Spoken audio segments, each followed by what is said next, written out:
A black woman was kicked off a private jet. Moments later, her true identity shocked the entire crew. Imagine being judged solely by the color of your skin. A private jet pilot humiliated a black woman, ejecting her without a second thought, only to discover her shocking true identity moments later. The tables were about to turn in the most unexpected way, and their actions would have consequences they never saw coming. Stay tuned, because this is a story of justice, identity, and a twist that will leave you speechless. Before we begin, where are you watching from today? Let us know in the comments. If you love inspiring stories of resilience and justice, make sure to hit that like button, share this video, and subscribe for more incredible tales. Your support helps us share these impactful stories with even more people. Now let's get into it. The sun hung low in the sky, casting a warm, amber glow over the private jet terminal. The air was thick with the hum of luxury. A line of sleek, expensive vehicles dotted the parking area, and sharply dressed staff bustled about, tending to elite clientele. Amid the opulence and commotion, Serafina Taylor stepped out of a black town car, her heels clicking softly against the pavement. She paused to take in the scene, a faint smile tugging at the corners of her lips. Dressed in a simple yet elegant navy blue pantsuit, her presence exuded quiet confidence. Serafina adjusted the strap of her handbag over her shoulder and approached the glass doors of the terminal, her stride steady, deliberate. The world around her seemed oblivious to the calm storm of determination within her. The receptionist barely looked up as Serafina approached the counter. "Good afternoon," Serafina began, her voice soft but firm. "I'm here to board Flight 743, the West Wind Gulfstream." The young receptionist glanced up briefly, her expression neutral. She typed something into her computer, the clicks of the keyboard filling the silence. After a moment, she glanced back at Serafina and hesitated, her brows furrowing. You said Flight 743? Serafina nodded, her hands resting lightly on the counter. "Yes, that's correct. It's scheduled for a 2:30 departure." The receptionist's hesitation lingered. Her gaze flicked over Serafina briefly, and Serafina could feel the subtle weight of judgment in the pause. "I'll just check on that for you," the receptionist said before quickly disappearing into the back office. Serafina's smile tightened, but she remained patient, standing tall in the lobby. She'd seen this behavior before. Hesitation followed by whispers and uncertainty, as though her presence didn't quite fit the narrative people expected. It never surprised her, but it always disappointed her. Minutes later, a uniformed man stepped into the room. Captain Raymond Clark, tall and imposing, strode toward her with purpose. His pressed uniform and aviator sunglasses tucked into his pocket gave him an air of authority, but there was something else, a slight sneer tugging at his lips and an air of condescension that Serafina immediately recognized. "You're here for Flight 743? He asked, his tone already tinged with disbelief. "Yes," Serafina replied evenly. She extended her phone toward him, showing the confirmation details. "Here's my booking information. Everything should be in order." Captain Clark didn't take the phone. Instead, he crossed his arms and tilted his head, scrutinizing her as though she were an enigma he couldn't solve. "Ma'am," he said slowly, "are you sure you have the right jet? This isn't a commercial flight. It's private." And his words trailed off, the unspoken implication hanging in the air. Serafina's calm never wavered. "I'm quite sure," she said, her tone polite but firm. "I've flown with this company several times before. There's no mistake." Clark's jaw tightened, and he gave a curt laugh that held no humor. "Look, I don't mean to be rude, but we've had issues in the past with people trying to access private flights they're not authorized to board. I'll need you to step aside while we verify this." For the first time, Serafina's brow furrowed. "I've provided my confirmation. What more do you need to verify?" Captain Clark raised a hand, cutting her off. "Ma'am, let me make this simple. You're not on the passenger list, and I can't have you holding up our schedule. If you'd like, I can call airport security to assist you." Serafina's heart sank, but her expression remained composed. The insinuation was clear. He had no intention of checking further, no willingness to consider the possibility that she belonged there. This wasn't about protocol, it was about perception. "I see," Serafina said quietly, her eyes meeting his, unblinking, as she took a measured step back. Without another word, she reached into her handbag and retrieved her phone. Clark smirked, assuming she was about to argue or plead her case. Instead, Serafina dialed a number and held the phone to her ear. "Hello, Gerald." "Yes, it's me," she said, her tone calm, though a trace of steel had entered her voice. "I need you to meet me at the terminal immediately. There's been an incident with one of your staff." As Clark's smirk faltered, Serafina ended the call and stood silently, her gaze steady on him. The hum of the terminal continued around them, but in that moment, the space between them felt like a battlefield. Clark straightened, his confidence flickering. "You really shouldn't waste your time, ma'am," he muttered, but the conviction in his voice was slipping. Serafina said nothing, her calm silence more commanding than any rebuttal. The minutes stretched, tension thick in the air. Serafina stood unwavering, a picture of grace and resilience, as she waited for the next move. Captain Clark shifted uncomfortably, his earlier bravado beginning to wane. Outside, the faint rumble of approaching vehicles grew louder. Unbeknownst to Clark and the rest of the crew, the tide was about to turn. The sound of approaching engines grew louder, breaking the uneasy silence that hung over the terminal. Serafina stood motionless, her eyes fixed on the glass doors leading to the tarmac. Captain Clark shifted his weight uneasily, his earlier confidence eroding as the low rumble of luxury SUVs came into view. Two sleek, black vehicles pulled up to the terminal with precision, their tinted windows obscuring the passengers inside. The first SUV parked just steps away from the entrance, its door opening with a deliberate click. A tall man in a crisp, gray suit stepped out, his demeanor exuding authority and purpose. This was Mr.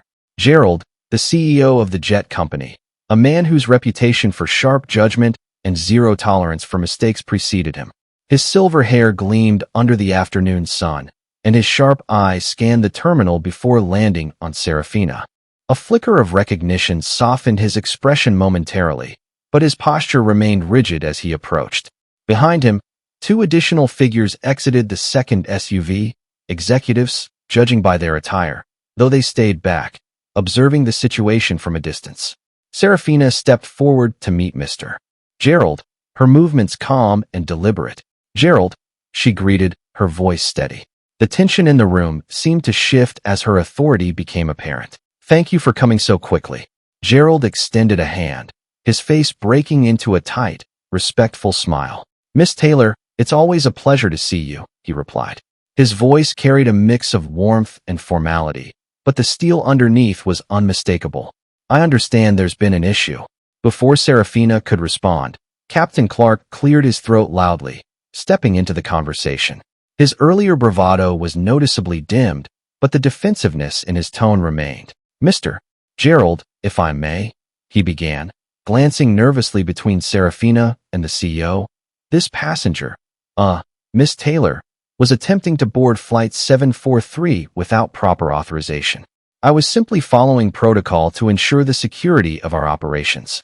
Serafina's gaze flicked to Clark, her expression unreadable. She said nothing, letting the weight of her silence speak volumes. Gerald turned slowly to face Clark, his piercing gaze making the captain visibly uncomfortable. "Is that so?" he asked, his tone sharp and measured. "And what, exactly, led you to believe that Miss Taylor was not authorized to board?" Clark hesitated, clearly caught off guard by the question. He opened his mouth to respond, but faltered, his carefully rehearsed narrative crumbling under the weight of scrutiny. "Well, she didn't appear on the passenger list," he stammered. "And, I wasn't aware of any special arrangements." "Did you check with the booking department to confirm her reservation?" Gerald interrupted, his voice taking on an edge. Clark froze, his hesitation answering the question before he could form a response. "No, sir," he admitted, his tone begrudging. "But given the circumstances, Circumstances," Gerald repeated, cutting him off again. His voice grew colder. "What circumstances, exactly, would justify dismissing a passenger's confirmation without so much as a second inquiry?" Clark's face reddened, his confidence unraveling under the scrutiny. I just assumed," he muttered, trailing off. Assumptions," Gerald said, his voice dripping with disdain. "The foundation of every poor decision." He turned back to Serafina, his demeanor shifting to one of sincere regret. "Miss Taylor, on behalf of the company, I deeply apologize for this incident. It's unacceptable and entirely unprofessional." Seraphina's expression softened slightly, but her voice remained firm. Thank you, Gerald, but an apology alone won't suffice. This isn't just about professionalism. It's about systemic behavior that needs to be addressed. Gerald nodded solemnly, his jaw tightening. You're absolutely right. Rest assured, there will be consequences. The attention turned back to Clark, who now looked as though he wished he could disappear. His uniform, once a symbol of authority, now seemed to weigh him down like a burden. Gerald fixed him with a hard stare. Captain Clark, Gerald began, his tone formal and cutting. You have not only embarrassed this company, but have also shown a complete lack of judgment and respect toward one of our most valued partners. Clark's eyes widened. Partner, he echoed, his voice barely a whisper. Gerald ignored him, addressing Seraphina instead. Miss Taylor, as you know, your investments and leadership have been pivotal in shaping our company's success. I cannot overstate how deeply we value your contributions. The revelation hung heavy in the air, the weight of it sinking into every corner of the room. Clark's mouth opened and closed, his mind scrambling to process the information. He looked at Seraphina, his expression a mix of shock and disbelief. You're the... He began, but the words caught in his throat.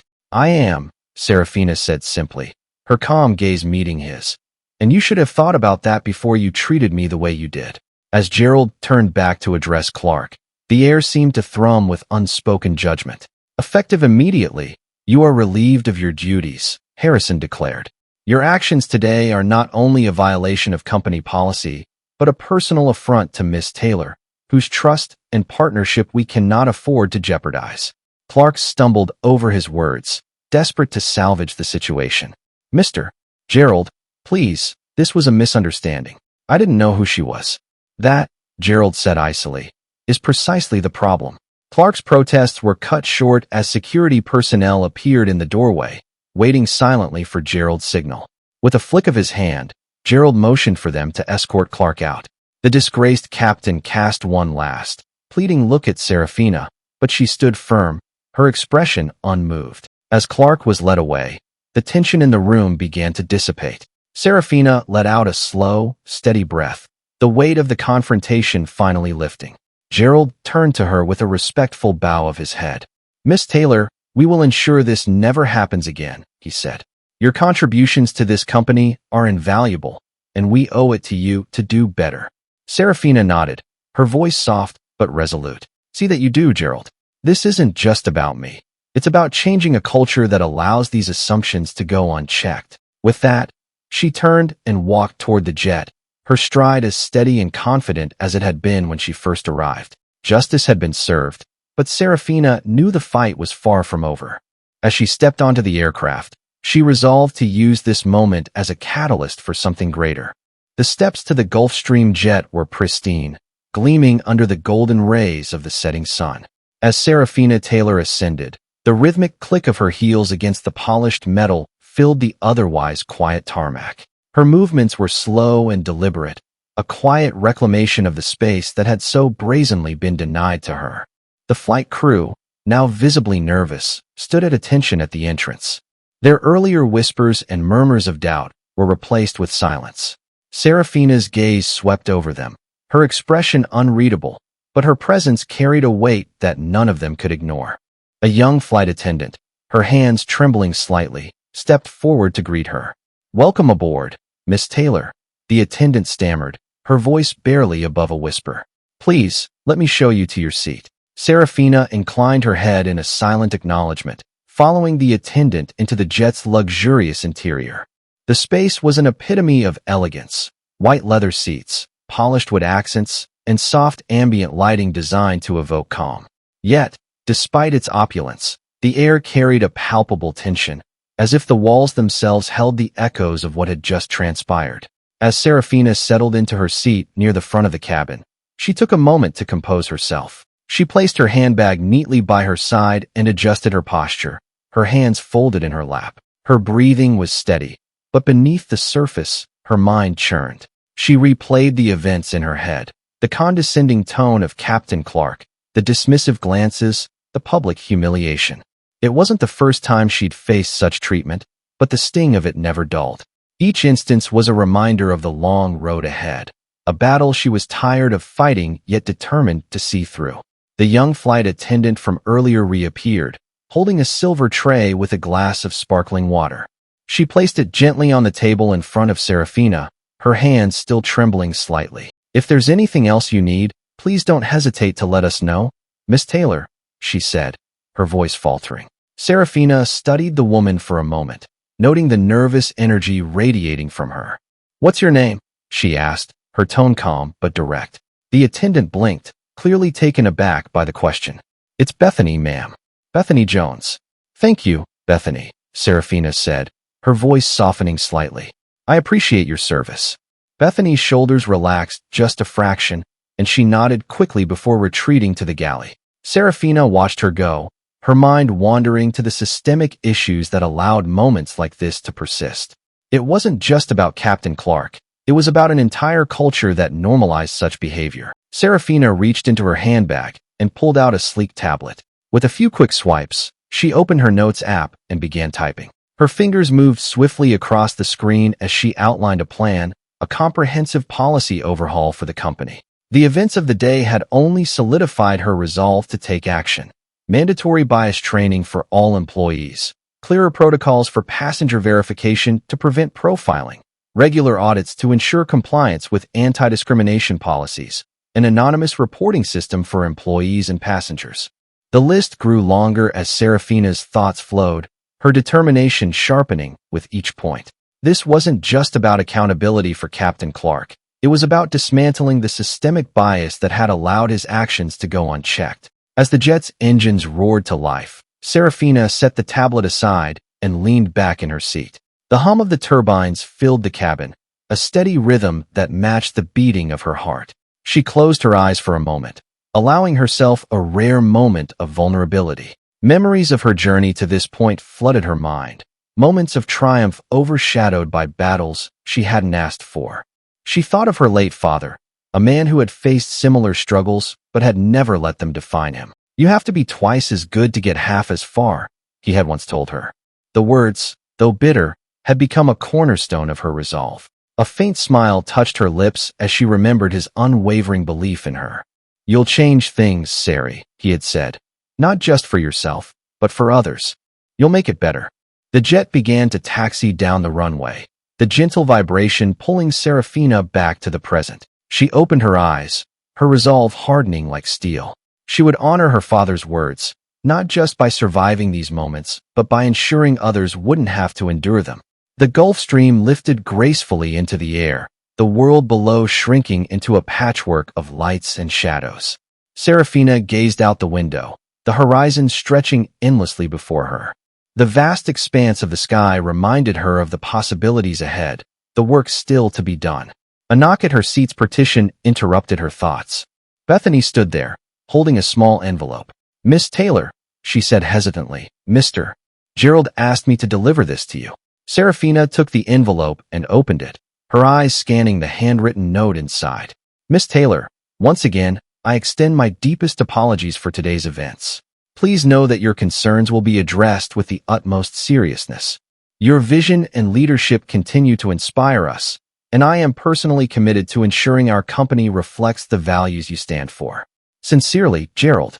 Serafina folded the note carefully and placed it in her handbag. The gesture was appreciated, but words alone wouldn't suffice. She would hold him to his promise.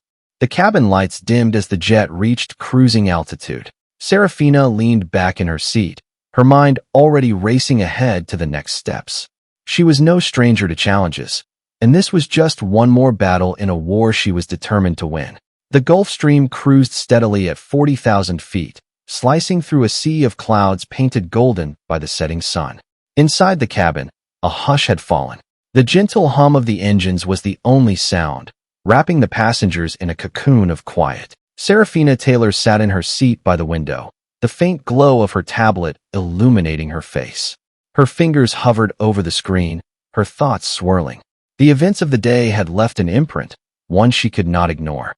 As much as she wanted to focus on the plan she'd begun drafting earlier, the weight of what had transpired tugged at her thoughts. She closed her tablet and set it aside, her gaze drifting out the window. The horizon stretched endlessly, a reminder of the vastness of the world and the challenges it held. Her moment of reflection was interrupted by the sound of light footsteps approaching. She turned her head to see Bethany, the young flight attendant, standing hesitantly a few feet away. There was an uncertainty in her posture, as though she was debating whether to speak. "Miss Taylor," Bethany began, her voice soft. I just wanted to apologize again for what happened earlier. I should have stepped in or said something." Serafina studied her for a moment, noting the genuine remorse in her eyes. "Thank you, Bethany," she said. "But this isn't something you need to carry. The responsibility lies with those in positions of power." Bethany nodded, but her hands fidgeted nervously. "Still," she said, her voice trembling slightly, "it doesn't feel right. Captain Clark, he's always been like this, you know? Not just with passengers, but with staff, too." This caught Serafina's attention. "Always?" she asked, her tone calm but probing.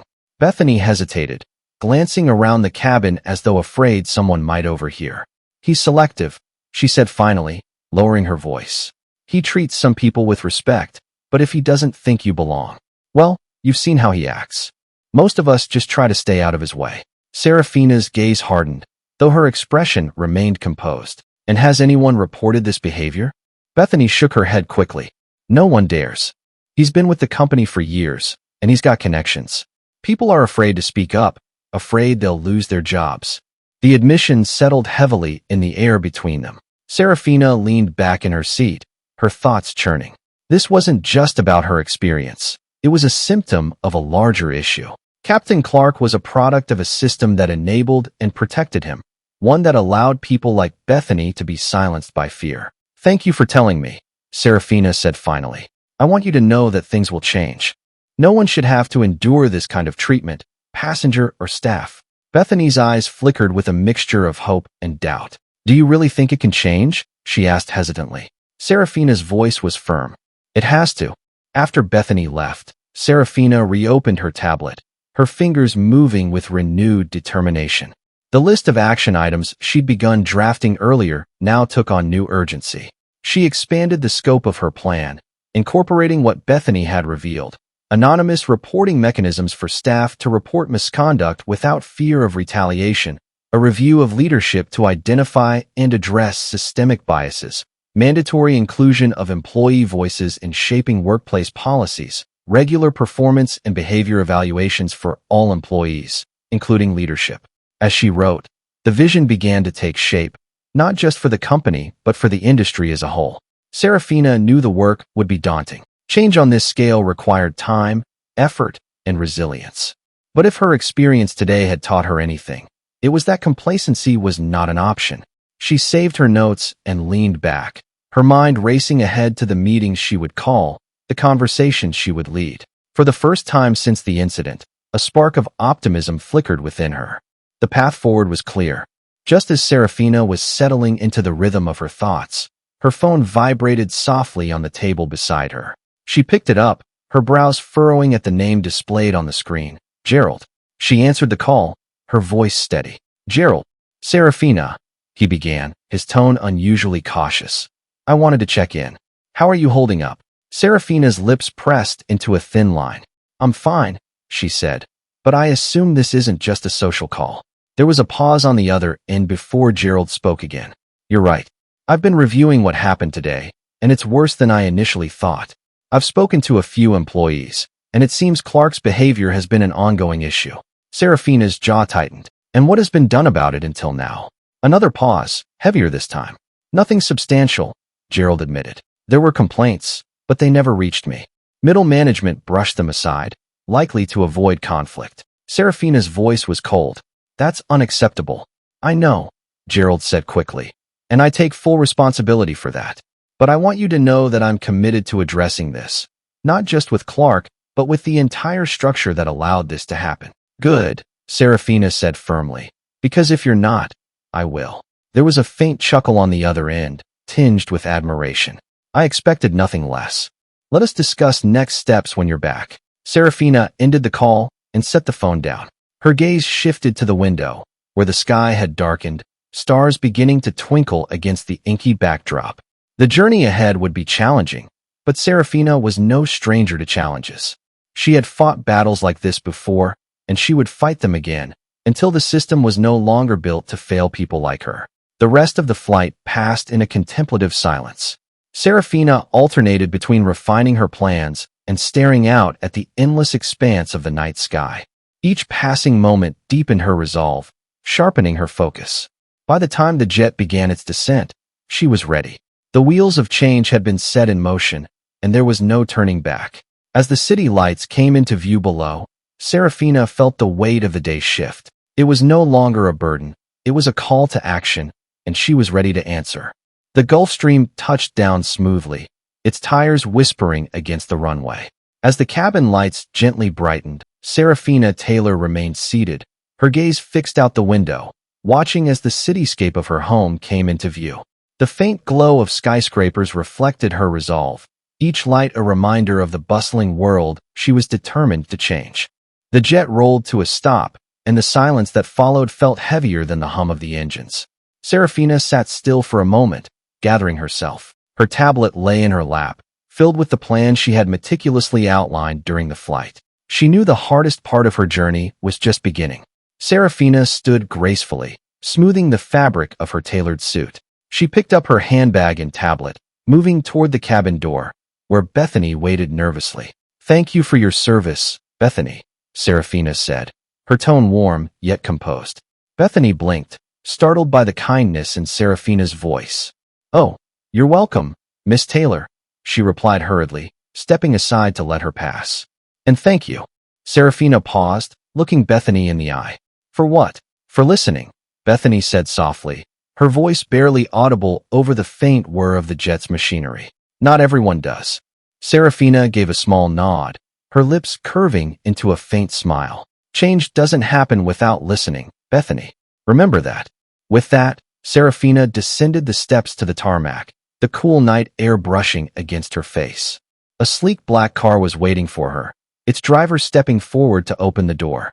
As she approached, she slid into the back seat, setting her tablet on the seat beside her, and the car pulled away, heading toward the main terminal. The car didn't take Serafina home. Instead, it wound its way through the city streets, eventually stopping in front of a towering glass building, the headquarters of the private jet company she partially owned. Its exterior shimmered under the streetlights, a symbol of power and prestige. Serafina stepped out, her heels clicking against the marble steps as she made her way inside. The lobby was vast and immaculate, with polished floors and sleek furniture. A security guard behind the desk stood at attention as she entered. "Miss Taylor," he greeted, his tone respectful. "It's late. Can I assist you with anything?"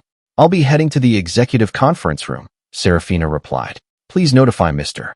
Gerald that I've arrived." The guard nodded, picking up the phone. As Serafina made her way to the elevator, she stepped inside, pressing the button for the top floor. As the elevator began its ascent, she glanced at her reflection in the mirrored walls. Her expression was calm, but her eyes held a fire that had not dimmed since the events of earlier that day. When Serafina entered the executive conference room, Gerald was already there, seated at the head of the long table. He rose to his feet as she approached, his expression a mix of respect and concern. "Serafina," he greeted, extending a hand.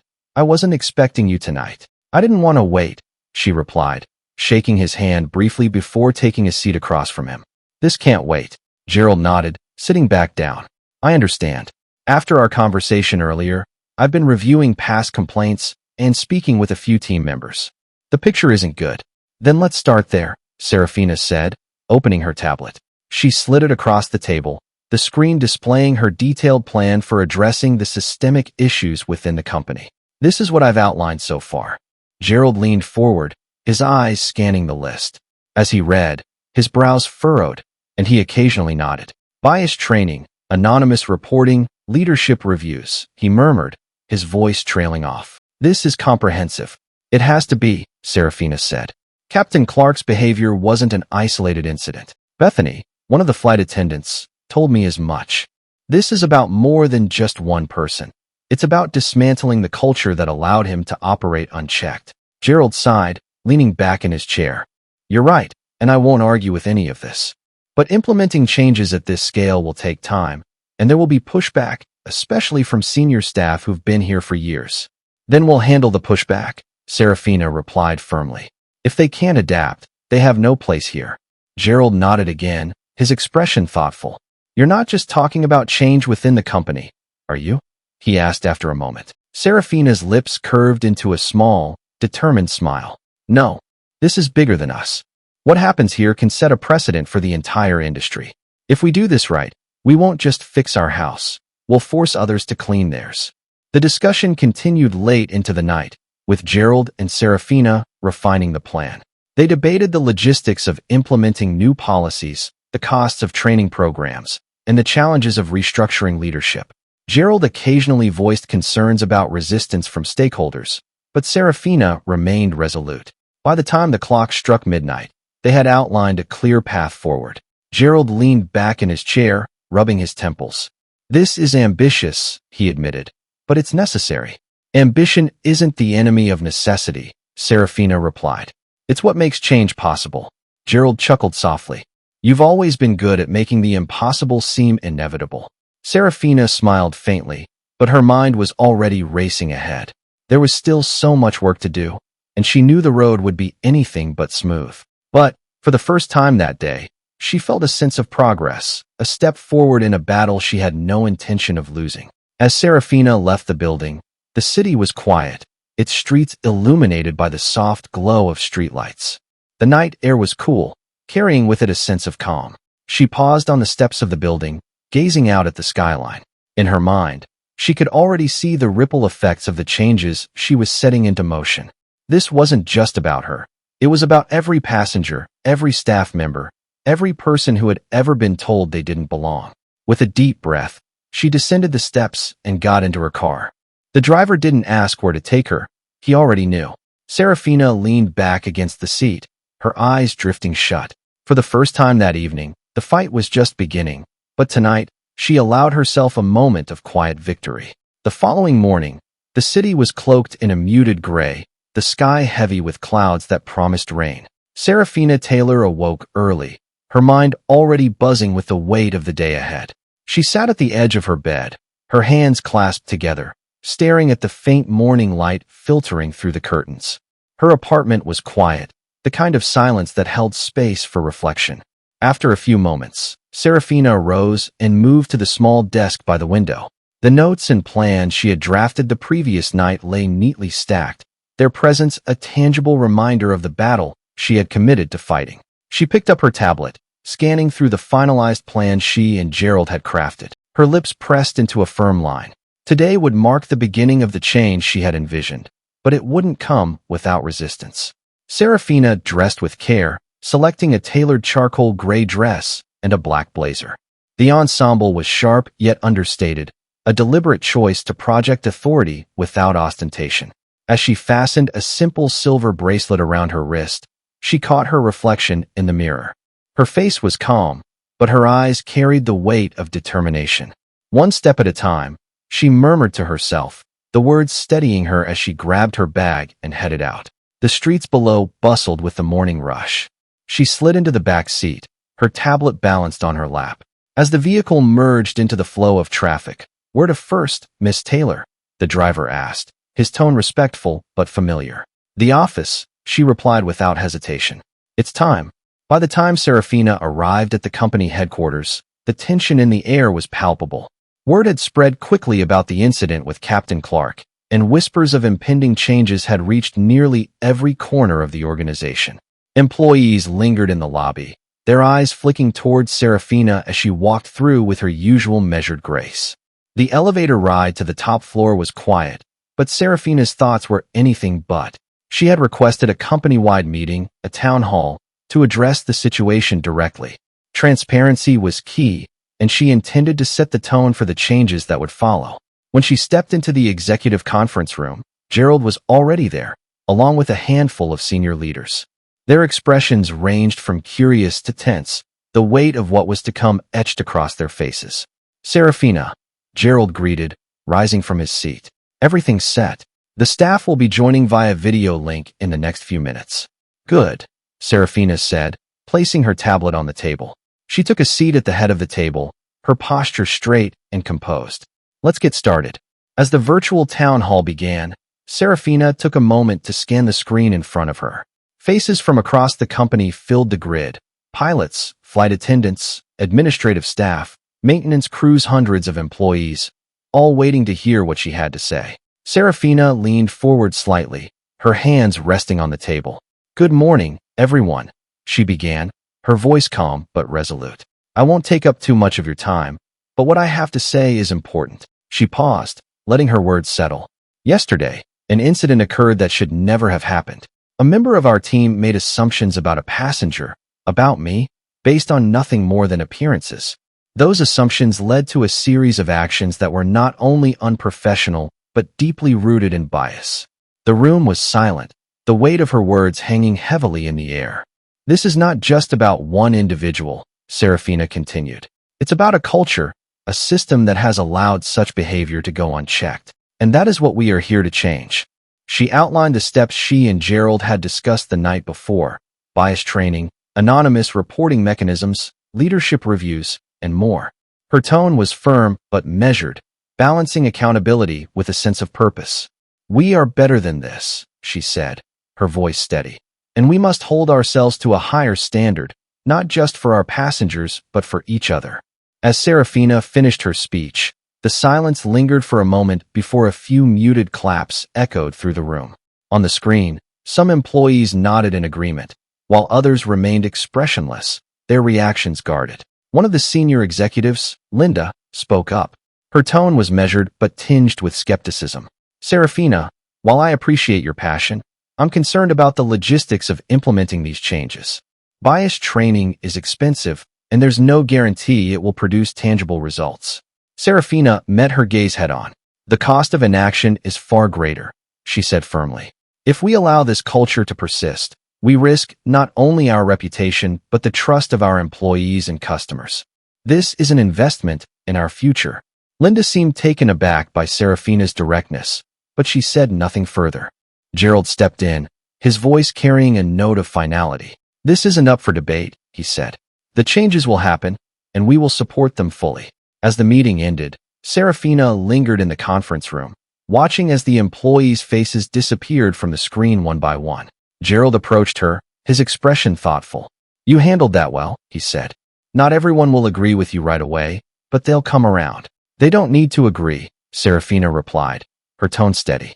"They just need to follow through." Gerald chuckled softly. "Fair enough." Serafina gathered her things, her mind already racing ahead to the next steps. The meeting was just the beginning, a seed planted in what she hoped would grow into lasting change. But she knew the road ahead would be long and fraught with challenges. As she stepped out of the building into the cool afternoon air, the first drops of rain began to fall. Serafina paused, tilting her head toward the sky. The rain was soft, almost cleansing, and for a moment, she allowed herself to feel the weight of her determination. Change was coming, and she was ready to see it through. The rain continued its gentle descent as Serafina Taylor walked briskly toward her waiting car. She slid into the back seat, her mind still preoccupied with the morning's meeting. The quiet patter of raindrops against the windows mirrored her steady thoughts, each one forming a ripple that blended into the larger rhythm of the storm. Her driver, ever perceptive, glanced at her through the rearview mirror but said nothing. The silence was welcome.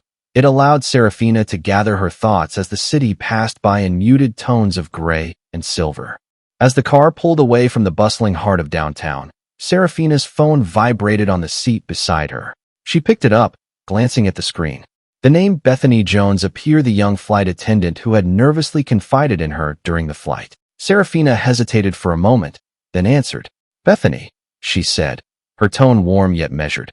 "What can I do for you?" On the other end, Bethany's voice trembled slightly, though she was trying to maintain composure. "Miss Taylor, I just wanted to thank you again. I watched your speech this morning, and it gave me hope." Serafina smiled faintly, leaning back against the seat.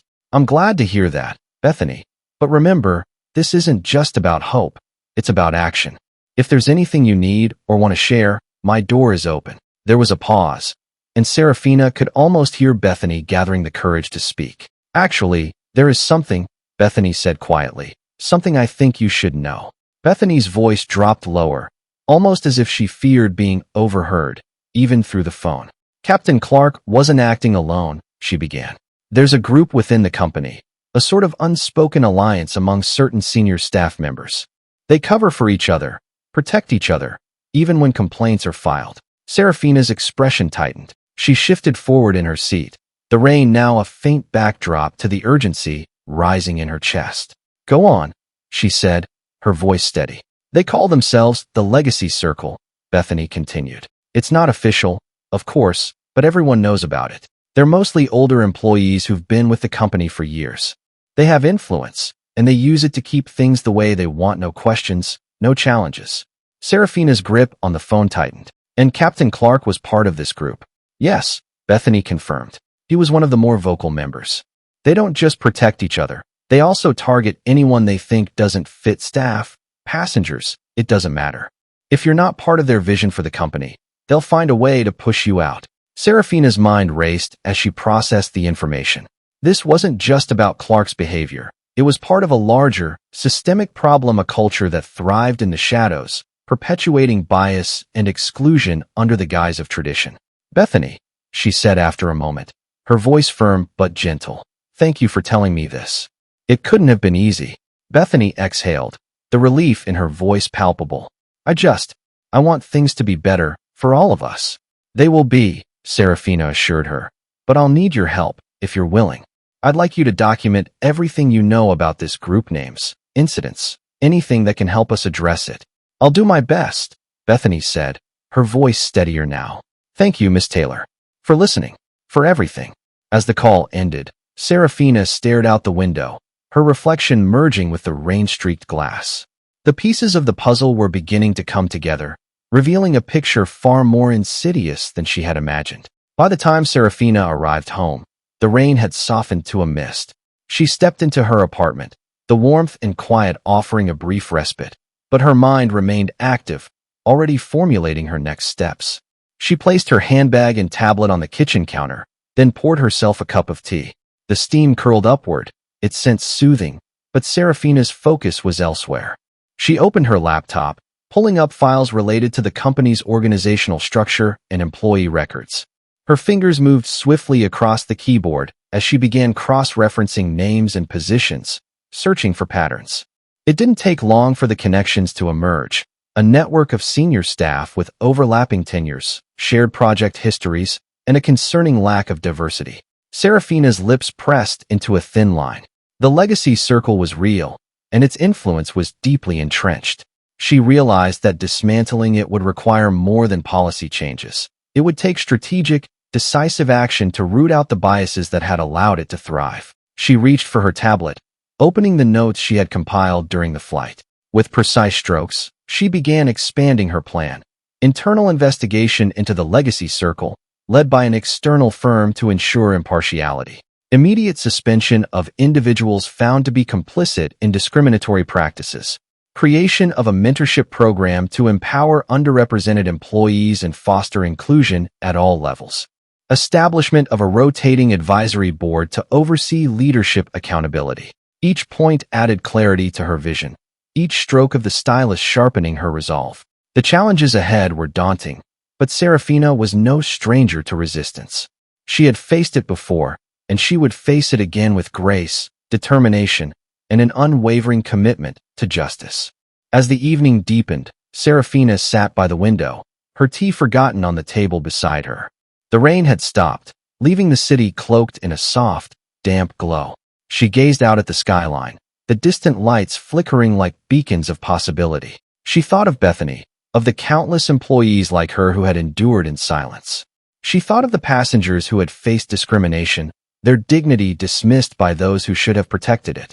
And she thought of her father, his words echoing in her mind, "You'll make it better." Serafina took a deep breath, her shoulders straightening as she exhaled. The road ahead would be long, but she was ready. The threads of injustice were no longer hidden, and she would pull at them until the entire fabric unraveled. Tomorrow, the battle would continue, but tonight, she allowed herself a moment of stillness, a moment to gather strength for the fight to come. In the days following the town hall, the fallout from Serafina's speech rippled through the company like a shockwave. Employees whispered in hallways, shared quiet glances over coffee, and speculated on what might happen next. The investigation into the Legacy Circle was underway, and the tension in the air was palpable. Serafina Taylor felt the weight of each decision pressing against her shoulders. As she sat in her office one morning, reviewing the latest reports from the external investigators, her phone buzzed with a message. It was from Bethany Jones, and the text was brief but urgent. "I found something. Can we talk?" Later that day, Serafina met Bethany in a discreet corner of the company's bustling headquarters. Bethany handed Serafina a folder, her hands trembling slightly. "These are internal memos I managed to save," Bethany explained in a hushed tone. "They show how Captain Clark and others in the Legacy Circle manipulated hiring processes and ignored complaints." Serafina flipped through the papers, her eyes scanning the damning evidence. The memos detailed discriminatory hiring practices, dismissals of complaints from marginalized employees, and even coordinated efforts to protect one another from accountability. It was more comprehensive than Serafina had anticipated, a tangled web of collusion that had festered for years. "Thank you, Bethany," Serafina said, her voice steady despite the anger bubbling beneath the surface. "This is exactly what we need to push this forward." Bethany hesitated. "Miss Taylor, are you sure this will work? They've been untouchable for so long." Serafina met her gaze, the fire in her eyes unwavering. "They're only untouchable until someone refuses to accept the status quo. And I refuse." The next board meeting was tense. Serafina stood before the assembled executives, her presence commanding the room. She presented the evidence Bethany had provided, along with the findings of the external investigation. The room was silent as Serafina laid bare the extent of the Legacy Circle's misconduct. "This isn't just about the actions of a few individuals," Serafina said, her voice firm and clear. "It's about a culture we allowed to thrive, a culture that prioritizes protection over accountability, exclusion over inclusion. That changes now." Several board members shifted uncomfortably, but none dared to interrupt her. Even Gerald, who had been her ally throughout this process, watched her with a mix of admiration and trepidation. "We will implement every reform we discussed," Serafina continued, "and we will hold everyone accountable, regardless of their position. If we don't, we risk more than our reputation. We risk our integrity." There was a moment of tense silence before Gerald spoke. "I support Miss Taylor's recommendations," he said firmly.